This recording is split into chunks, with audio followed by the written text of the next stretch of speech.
Shalom, Laskar Kristus yang masih melek rohani, yang masih memegang teguh pedang roh, dan berani berdiri kokoh di atas batu karang firman Tuhan yang absolut. Berhenti men-scroll layarmu sekarang juga. Jangan berani-berani mengalihkan pandanganmu sedetik pun dari video ini. Karena apa yang akan kamu dengar hari ini akan membongkar kemunafikan agamawimu, merobek-robek rutinitas ibadahmu yang kosong, dan menyelamatkan jiwamu dari ketersesatan yang mematikan. Jika hari ini kamu datang ke saluran ini untuk mencari khotbah yang manis-manis, yang meninabobokan egomu, dan memberitahumu bahwa menjadi orang Kristen itu cukup dengan duduk diam di gereja dan menyanyikan lagu rohani, maka tutup video ini sekarang juga. Kembalilah ke gereja-gereja liberal yang suam-suam kuku, yang gembalanya lebih mirip motivator bisnis daripada hamba Tuhan.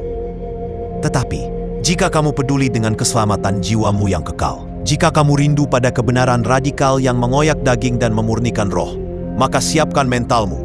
Hari ini kita akan membedah, menelanjangi, dan membongkar tuntas sebuah teks Alkitab yang paling sering kamu ucapkan, paling sering kamu hafalkan, tetapi ironisnya paling sering kamu hina dengan gaya hidupmu. Ya, kita akan berbicara tentang doa Bapa Kami. Jutaan orang Kristen Protestan, Katolik, dan berbagai denominasi di seluruh dunia merapalkan doa ini setiap hari Minggu, bagaikan burung kakatua yang membeo tanpa otak. Mereka mengucapkan kata-katanya seperti mantra sihir, simsalabim agar ibadahnya cepat selesai. Dengar baik-baik Laskar Kristus, doa Bapa Kami bukanlah mantra agamawi. Doa Bapa Kami yang diajarkan langsung dari mulut Yesus Kristus di Bukit Sabda, Matius 6 ayat 9-13, adalah sebuah deklarasi perang kosmik melawan kerajaan iblis. Itu adalah manifesto radikal kerajaan surga yang menuntut kematian egomu. Banyak orang Kristen yang bibirnya komat kamit mengucapkan doa ini, tetapi hati dan gaya hidupnya sedang mendatangkan kutuk ke atas kepala mereka sendiri.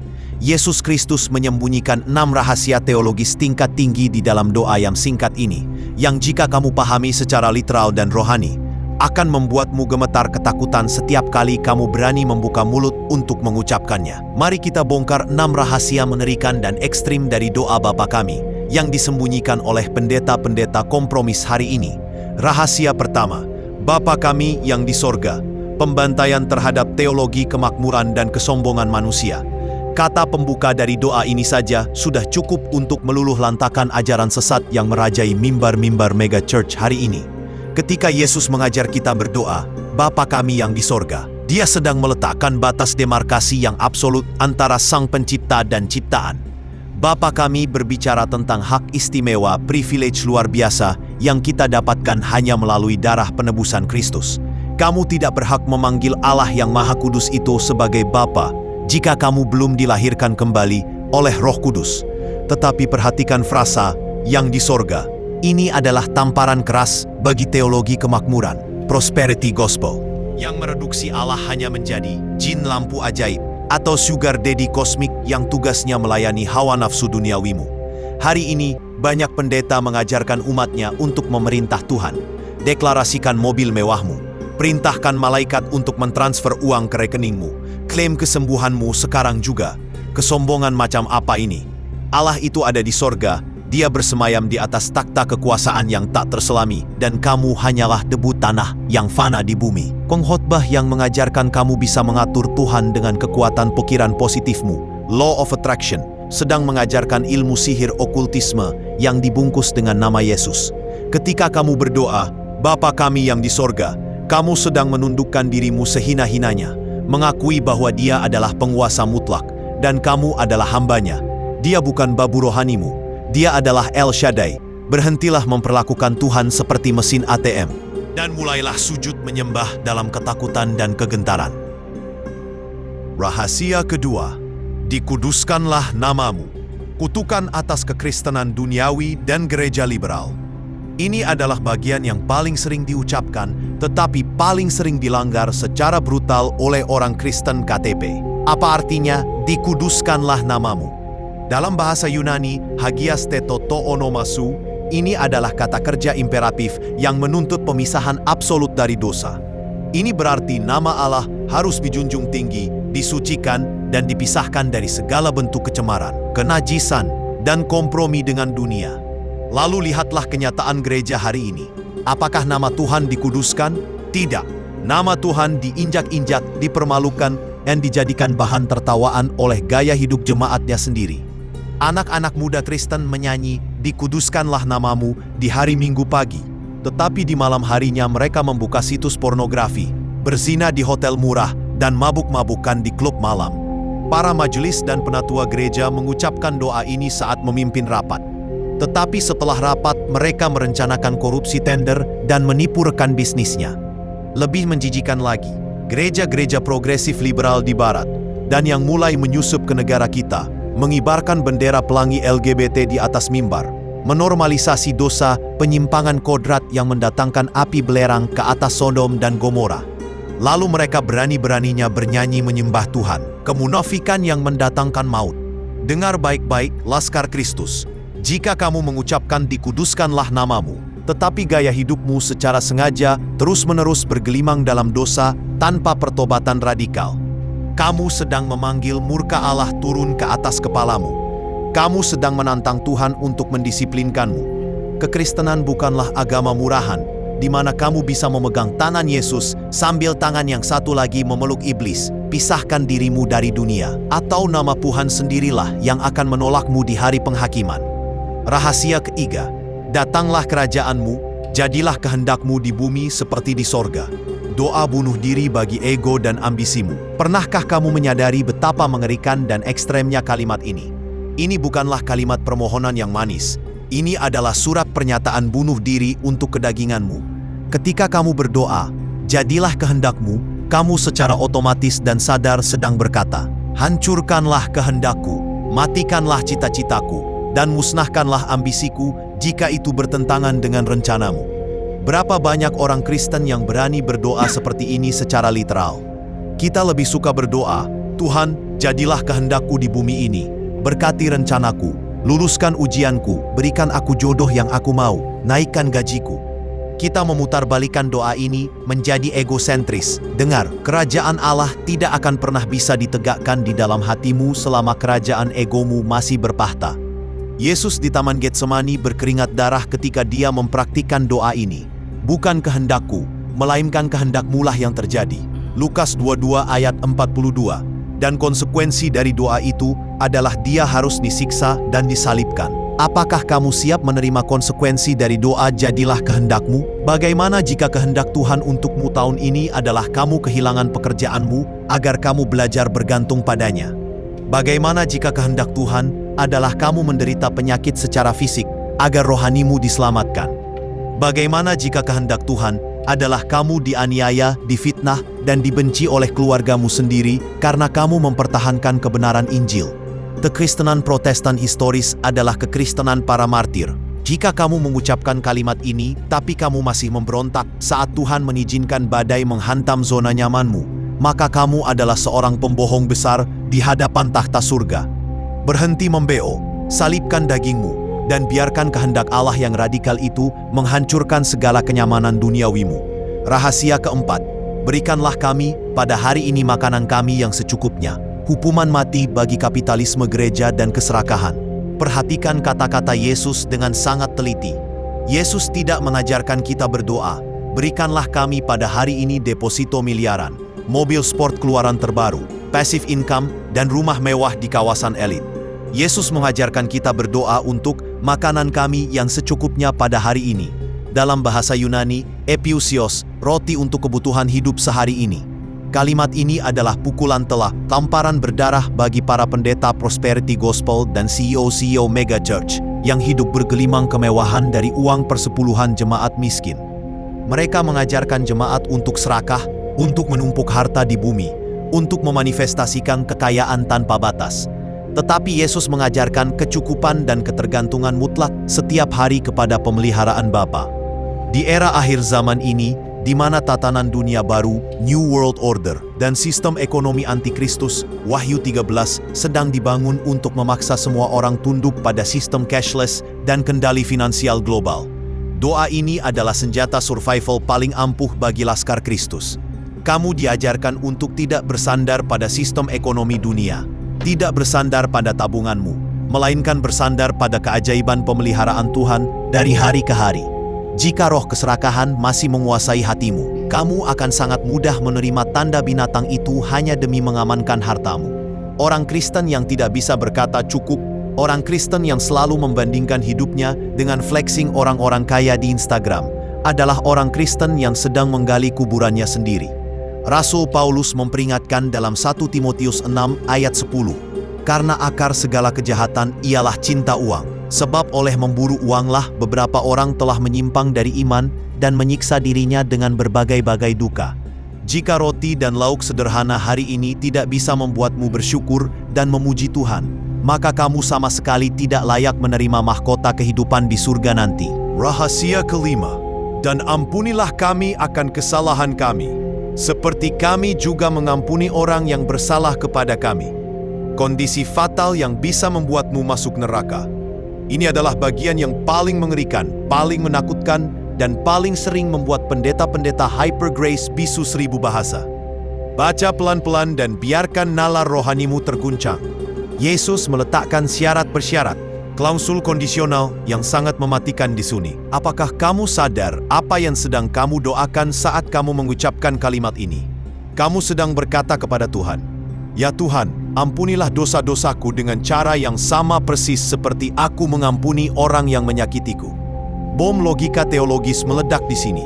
Jika di dalam hatimu saat ini kamu menyimpan kepahitan yang busuk terhadap mantan pasanganmu, jika kamu menyimpan dendam kesumat terhadap rekan kerjamu yang menipumu, jika kamu bersumpah tidak akan pernah memaafkan mertuamu atau saudaramu sampai mati, lalu kamu mengucapkan doa ini, tahukah kamu apa artinya? Kamu sedang meminta Tuhan untuk tidak mengampunimu dan mengirimmu ke neraka jahanam. Kamu sedang mensahkan penghukumanmu sendiri dari mulutmu sendiri. Banyak orang Kristen ditipu oleh ajaran sesat yang berkata, sekali selamat pasti selamat. Tuhan sudah mengampuni dosa masa lalumu, masa kinimu, dan masa depanmu tanpa syarat. Bohong besar. Yesus Kristus sendiri mengunci kebenaran ini di ayat ke-14 dan 15 tepat setelah dia mengajarkan doa ini. Matius 6 ayat 15. Tetapi jikalau kamu tidak mengampuni orang, Bapamu juga tidak akan mengampuni kesalahanmu. Ini bukan metafora. Ini bukan kiasan. Ini adalah hukum besi kerajaan surga yang tidak bisa dinegosiasi. Bagaimana mungkin kamu, seorang budak hina yang hutang dosanya setinggi gunung Everest yang menjijikan, telah dihapuskan secara gratis oleh curahan darah Yesus yang mahal di kayu salib? Lalu kamu berani-beraninya mencekik leher saudaramu hanya karena kesalahan kecil. Kemunafikan rohani ini sangat dikutuk oleh Allah. Yohanes 3 ayat 15 menyatakan, setiap orang yang membenci saudaranya adalah seorang pembunuh manusia, dan tidak ada seorang pembunuh yang tetap memiliki hidup yang kekal. Lepaskan pengampunan itu sekarang juga. Buang harga dirimu. Hubungi orang yang kamu benci itu. Maafkan mereka. Lepaskan mereka dari penjara hatimu, atau api neraka yang akan menjadi penjara abadi bagi jiwamu yang keras kepala itu. Rahasia keenam, dan janganlah membawa kami ke dalam pencobaan, tetapi lepaskanlah kami daripada yang jahat. Realitas peperangan rohani yang diabaikan gereja. Ini adalah rahasia penutup yang menyayat hati. Karena gereja modern hari ini telah kehilangan kuasa eksorsisme dan peperangan rohaninya. Kata yang jahat dalam teks asli Yunani adalah toponeru, yang merujuk pada sosok personifikasi absolut, yaitu si jahat, iblis, Lucifer. Doa Bapa kami ditutup dengan seruan minta tolong dari seorang prajurit di tengah medan pertempuran yang brutal. Banyak orang Kristen KTP hidup dalam ilusi bahwa iblis itu tidak nyata, bahwa iblis itu cuma dongeng atau sekadar energi negatif. Mereka pergi ke gereja yang tidak pernah membahas peperangan rohani, spiritual warfare. Mereka ditinabobokan oleh khotbah yang mengatakan bahwa kasih karunia akan secara otomatis melindungimu tanpa kamu harus berbuat apa-apa. Kesesatan teologis. Rasul Petrus yang pernah jatuh dan disaring oleh iblis memperingatkan dengan ngeri dalam 1 Petrus 5 ayat 8. Sadarlah dan berjaga-jagalah. Lawanmu si iblis berjalan keliling sama seperti singa yang mengaum-aum dan mencari orang yang dapat ditelannya. Iblis tidak sedang berlibur. Iblis sedang mengintai pernikahanmu untuk dihancurkan dengan perselingkuhan. Iblis sedang menargetkan anak-anakmu melalui adiksi gadget, pornografi, dan budaya LGBT di sekolah. Iblis sedang menyusup ke mimbar gerejamu untuk meracuni teologi pendetamu dengan liberalisme dan materialisme. Dan apa yang kamu lakukan? Kamu hanya bersantai-santai, menonton Netflix berjam-jam, malas membaca Alkitab, dan berdoa hanya saat kepepet butuh uang. Kamu adalah mangsa yang empuk bagi predator neraka. Kalimat "lepaskanlah kami daripada si jahat" adalah pengakuan radikal bahwa kita tidak punya kekuatan sama sekali untuk melawan Lucifer dengan otot manusia kita. Kita sangat rentan, rapuh, dan mudah dihancurkan. Hanya darah Yesus Kristus dan perlindungan Roh Kudus yang bisa membuat kita bertahan. Jika kamu tidak mengenakan seluruh perlengkapan senjata Allah, Efesus 6 ayat 11. Jika kamu tidak membangun kehidupan doa puasa yang militan, maka jangan heran jika keluargamu berantakan, keuanganmu kena kutuk belalang pelahap, dan pikiranmu diganggu oleh roh-roh depresi dan keinginan bunuh diri. Bangun dan bertempurlah di alam roh. Musuhmu bukan manusia, musuhmu adalah penguasa udara yang tidak terlihat. Laskar Kristus, buka matamu dan bangunlah dari koma teologismu. Kekristenan Protestan bukanlah agama liturgi yang kosong. Kita diselamatkan murni oleh anugerah, sola gratia, melalui iman, sola fide, dan hanya di dalam Kristus, solus Kristus. Tetapi iman yang membenarkan itu bukanlah iman yang mati. Iman yang sejati akan merespons kasih karunia Allah dengan ketakutan dan kegentaran yang kudus. Doa Bapa kami bukanlah lagu pengantar tidur. Itu adalah sumpah setia prajurit kerajaan Allah. Jika kamu belum siap menyalipkan egomu, jika kamu belum mau meninggalkan dosa percabulanmu, jika kamu belum mau melepaskan dendam kesumatmu, dan jika kamu masih mencintai uang lebih dari Tuhan, jangan berani-berani mengucapkan doa ini. Kamu hanya akan mengumpulkan murka Allah ke atas kepalamu sendiri. Terima kasih yang sebesar-besarnya kepada Laskar Kristus yang memiliki nyali, keberanian radikal, dan kedewasaan rohani untuk bertahan menyimak pemaparan daging rohani yang sangat keras, ekstrim, padat, dan berapi-api ini sampai detik yang terakhir. Kekristenan Protestan yang otentik dan historis tidak pernah dibangun di atas perasaan emosional yang cengeng, baperan, atau teologi motivasi murahan. Iman kita dibangun seperti benteng baja di atas fondasi rasionalitas, fakta Alkitab, teologi yang murni, dan kepastian pewahyuan firman Tuhan yang absolut tak tergoyahkan. Kalau kamu merasa video apologetika dan teguran keras ini telah berhasil merobek selaput kebohongan teologis yang selama bertahun-tahun menutupi matamu. Kalau kamu merasa roh di dalam dirimu meledak, bangkit dan dibakar oleh api cemburu ilahi untuk hidup lebih kudus, maka jangan biarkan api kebenaran ini mati dan berhenti hanya di layar sementaramu. Ayo bangkit, bergerak, dan bertindak sekarang juga. Hajar, hancurkan, dan ledakkan komentar di bawah video ini. Penuhi dunia maya dengan deklarasi imanmu, proklamasi kemerdekaan rohanimu, dan komitmen pertobatanmu yang paling lantang tanpa rasa takut sedikit pun terhadap cancel culture dunia yang bobrok ini. Tuliskan dengan huruf kapital besar-besar yang membara. Jadilah kehendakmu ya Tuhan, hancurkan egoku, saya siap memikul salib sampai mati.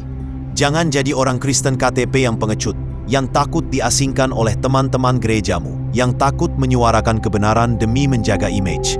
Bagikan video teguran yang sangat tajam dan profetik ini secara masif, tanpa ampun, ke segala penjuru bumi. Kirimkan linknya ke seluruh grup WhatsApp keluargamu. Lemparkan ke teman-teman pemuda dan majelis gerejamu. Dan tampar secara rohani mereka yang masih lugu, yang masih menjadikan Tuhan sebagai babu, dan yang masih terlelap dalam ilusi teologi hiperkasih karunia yang palsu. Jangan biarkan algoritma dunia maya ini terus-menerus dijajah, dikuasai, dan dimonopoli oleh khotbah-khotbah sesat yang meninabobokan jiwa menuju neraka. Hancurkan tombol like itu untuk melawan dan membombardir algoritma setan. Dan pastikan dengan mata kepalamu sendiri bahwa kamu sudah menekan tombol subscribe serta menyalakan lonceng notifikasi. Pilih all, agar kamu selalu menjadi orang pertama di barisan terdepan pasukan tempur Kristus yang menerima amunisi teologis yang ekstrim, tajam, tak terkompromi, dan siap menelanjangi serta membongkar segala tipu daya musuh dari akar-akarnya. Peliharalah kemerdekaan imanmu dengan takut dan gentar di hadapan Allah yang Maha Kudus. Tetaplah kritis dan sangat tajam dalam meneliti segala pengajaran dari mimbar manapun melalui filter absolut sola scriptura, hanya Alkitab. Ujilah segala roh, teliti Alkitabmu siang dan malam tanpa kenal lelah. Tingkatkan volume doa dan puasamu, dan jangan pernah sudi membuang mahkota keselamatan kekaymu yang telah dibeli lunas dengan darah anak domba Allah, demi kompromi sesaat dengan dunia yang akan segera binasa ini. Berdirilah tegak dalam kemerdekaan Injil. Jadilah laskar yang tak terkalahkan. Tetap militan dan agresif memberitakan Injil pertobatan yang sejati. Beranilah memikul salib kebenaran walaupun harus dibenci dunia, dan berdirilah kokoh di atas batu karang keselamatan, sampai mencapai garis akhir pertandingan iman dengan kemenangan mutlak. Sola Scriptura, sola gratia, sola fide, solus Christus, soli Deo gloria. Segala hormat, kuasa, kekayaan, dan kemuliaan hanya bagi Allah Tritunggal semesta alam, dari kekal sampai selama-lamanya. Berkah dalam. Haleluya, amin. Maranatha, datang ya segera Tuhan Yesus Kristus. Sang Raja segala raja dan Hakim yang maha adil, kami menantikan kedatangan-Mu di atas awan-awan kemuliaan.